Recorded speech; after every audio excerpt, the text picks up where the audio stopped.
Voilà.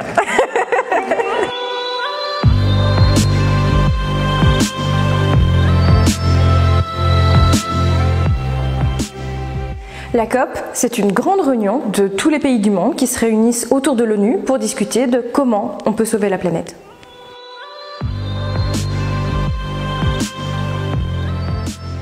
Eh bien, l'enjeu cette année à Madrid, c'était de déterminer comment, à quelles conditions, les pays qui polluent le plus peuvent racheter le droit de polluer aux pays qui polluent le moins. C'est ce qu'on appelle la réglementation du marché du carbone.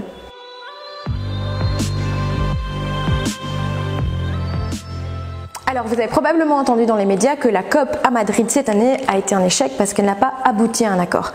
Eh bien, oui et non. Parce qu'en fait, ce qui s'est passé à Madrid, c'est qu'il y avait des pays qui essayaient de bidouiller les conditions auxquelles on pouvait racheter les droits d'émission de CO2. Donc, c'est plutôt une bonne nouvelle parce que ça veut dire que l'Union européenne a tenu le bras de fer, a tenu bon par rapport à ces pays et donc qu'in fine on ne bidouillera pas le marché du carbone et que les conditions de rachat des émissions pourront être négociées plus tard l'année prochaine. Donc il vaut mieux pas d'accord qu'un mauvais accord.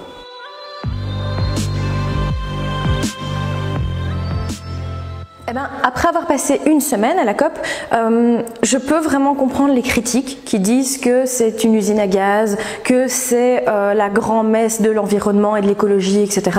Parce que c'est vrai qu'il y a des moments où on voit qu'ils négocient sur une virgule ou sur deux synonymes et tu te demandes un petit peu en quoi ça va sauver la planète. Donc je peux comprendre les critiques. Maintenant, ce que j'ai vu aussi, c'est que ça oblige des dizaines et des dizaines de pays qui ne veulent pas se parler, qui n'ont pas les mêmes intérêts économiques, à se parler.